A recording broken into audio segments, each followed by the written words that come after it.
The clatter of dishes and soft hum of conversation filled the cozy restaurant as Jake Miller wiped his young daughter Lily's mouth with a napkin. It was supposed to be a simple Friday dinner, a rare night out after another exhausting week of juggling work, parenting, and the endless mess of life as a single dad. He didn't know that within minutes, his quiet evening would turn into something that would change his life forever. Across the room, a woman sat alone at a corner table, scrolling through her phone between bites of pasta. She looked calm, confident, someone who seemed to have everything together. Jake barely noticed her at first, too focused on convincing Lily to finish her broccoli. But then came a sound that made every head in the room snap around, a sharp, desperate cough, followed by a choked gasp. Jake's instincts took over before his brain could catch up. The woman, she was choking. Her eyes went wide, her hands clawing at her throat. People froze, some half standing, others fumbling for their phones. But Jake was already moving.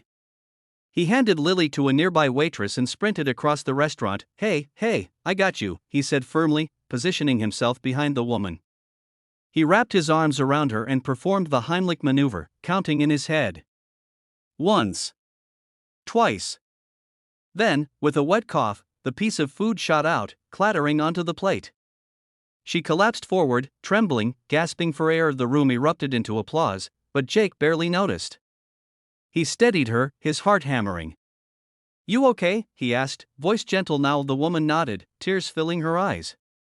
You saved my life." Jake gave a nervous smile. "Just glad you're all right." Her name, he would later learn, was Emily Carter. A marketing executive who had recently moved to town. A woman who, beneath her composed exterior, carried her own invisible struggles. And though neither of them knew it yet, that night, that single act of courage, would set off a chain of events that neither could have predicted. Days passed. Jake thought little more about the incident, except when Lily proudly told her teacher that Daddy saved a lady at dinner. He smiled every time, though part of him brushed it off. He'd done what anyone should do. But on Tuesday evening, as he came home from work, a small envelope sat tucked into his mailbox. Inside was a handwritten note. "You don't know what you've done for me. I want to thank you properly. Please meet me at Café Luna on Thursday at 6. Emily." Jake hesitated. It felt strange, personal, even. But something about the handwriting, neat but shaky, made him curious. So he went. When he arrived, Emily was already there, smiling nervously. "I wasn't sure you'd come," she said softly. "I almost didn't," Jake admitted, smiling back. "But my daughter told me heroes don't skip dinner invitations." That made her laugh, a soft, genuine laugh that caught him off guard. They talked for hours, about everything and nothing, about Lily's obsession with drawing cats, about Emily's loneliness after her recent divorce, about how both had been trying to rebuild their lives quietly, pretending everything was fine. As the cafe lights dimmed, something shifted between them, not romance exactly, but understanding. A shared ache of two people who had lost something and were just learning how to start again. When Jake left that night, he felt lighter. Emily, too, seemed changed, her shoulders less tense, her eyes brighter.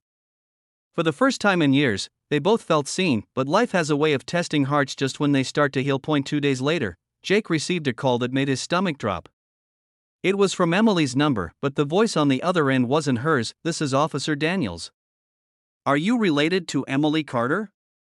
Jake froze. "No, I'm a friend." "Is she okay?" There was a pause. "She was in an accident. We found your number listed as her emergency contact." He didn't remember hanging up. The next thing he knew, he was in the hospital, breathless, heart pounding. Emily lay unconscious, her face bruised but peaceful. The nurse explained she'd been hit by a drunk driver on her way home. Jake sat beside her for hours, holding her hand, whispering words she couldn't hear. He didn't understand why this woman, who had been a stranger days ago, now mattered so deeply. But he couldn't walk away. When Emily finally woke days later, her first words were, "You stayed?" Jake smiled, exhausted but relieved. "Of course. You didn't think I'd let you do this alone, did you?" She laughed weakly, tears slipping down her cheeks. And in that fragile, honest moment, something unspoken passed between them, a promise that neither had to face life's chaos alone anymore. Weeks later, Emily recovered fully. She visited Jake and Lily often, bringing cookies or art supplies, laughing louder each time. What began as gratitude grew into something stronger, a friendship, a bond built not on romance, but on shared humanity. One sunny afternoon, as Lily proudly showed Emily her crayon masterpiece, Jake stood back, watching them with quiet awe. "Why do you look so serious?" Emily teased. He smiled softly. "Just thinking about how one moment can change everything." Emily's eyes softened. "You mean the night you saved me?" Jake shook his head. "No. I mean the moment you reminded me how good people still are." For a long moment, neither spoke. The world outside moved on: cars, laughter, life. But inside Jake's little home, it felt like something sacred had settled. Not the kind of love you see in movies, but the real kind. The kind that heals, restores, and reminds us we're not meant to walk this world alone. And as the sun dipped below the horizon, Jake finally understood why life had led him into that restaurant that night. Because sometimes, saving someone's life is just the beginning. Sometimes, it's the start of saving your own.